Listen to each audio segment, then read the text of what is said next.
Friends, ఇప్పుడే అందిన వార్త. తొలిసారిగా మెచ్చుకున్న రేవంత్ మాజీ సీఎం కేసీఆర్ అంటూ వార్తలు అయితే వస్తున్నాయి. దీనికి సంబంధించి కంప్లీట్ ఇన్ఫర్మేషన్ వీడియో రూపంలో తెలుసుకుందాం. చాలా మంది వీడియోస్ ఉన్నారు కానీ సబ్స్క్రైబ్ చేసుకొని మర్చిపోతున్నారండి.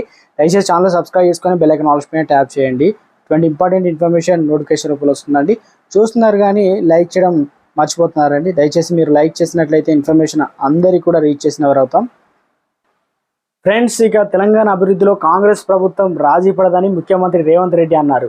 ఈరోజు బుధవారం మీడియా సమావేశంలో పాల్గొన్న సీఎం రేవంత్ రెడ్డి హైదరాబాద్ అభివృద్ధికి గత ముఖ్య మంత్రులు వైఎస్ గౌస్, రాజశేఖర్ రెడ్డి, చంద్రబాబు నాయుడు అలియాస్ చంద్రశేఖరరావు అనగా కేసీఆర్ తీసుకున్న చర్యలను గుర్తిస్తూ హైదరాబాద్ నగర అభివృద్ధి గత ప్రభుత్వం తీసుకున్న మంచి నిర్ణయాలను రాష్ట్ర ప్రభుత్వం కొనసాగిస్తుందని, ప్రపంచ వేదికపై పోటీ శక్తిగా రాష్ట్రాన్ని నిలబెట్టేందుకు తెలంగాణ ప్రభుత్వం నిబద్ధత సీఎం రేవంత్ రెడ్డి తన ప్రసంగంలో వివరించారు.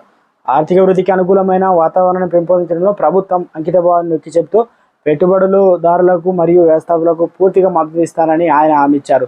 2,000 కోట్లతో 64 ఐటీఐలను, స్కిల్ డెవలప్మెంట్ సెంటర్ను అభివృద్ధి చేసేందుకు ప్రభుత్వం సిద్ధంగా ఉన్నారు. నైపుణ్య విశ్వవిద్యాలయం ఏర్పాటు సంబంధించిన వాటాదారుల సంప్రదింపులు జరుగుతున్నాయని, నైపుణ్యాభివృద్ధి శిక్షణకు సంబంధించి తెలంగాణలో ఇప్పుడు Congress CM, BRS CM versus ఇక కాంగ్రెస్ సీఎం రేవంత్ రెడ్డి తెలంగాణలో మారిపోయింది. ప్రస్తుతం తెలంగాణ రాష్ట్ర రాజకీయాలు లోక్సభ ఎన్నికలు వాడివేడిగా ఉన్నాయి. ఈ తరుణంలో అయినప్పటికీ హైదరాబాద్ సంబంధించి డెవలప్మెంట్ కావచ్చు, హైదరాబాద్లో రోడ్లకు సంబంధించి ట్రాఫిక్లు ఉండడంతో అందరూ ట్రాఫిక్ అంటే రోడ్లు వేయడానికి అనుకూలంగా ఉందని చెప్పడం గతంలో, అలాంటిది పాలసీని తీసుకురావడం.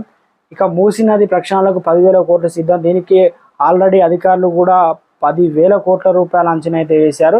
ఇక తెలంగాణలో ఇప్పటికే ఇలాంటి డెవలప్మెంట్కి సంబంధించి గతంలో ఉన్న వాటిని కొనసాగిస్తూ మంచి పనులు మంచిగా చెప్తూ అని చెప్పేసి అనే విధంగా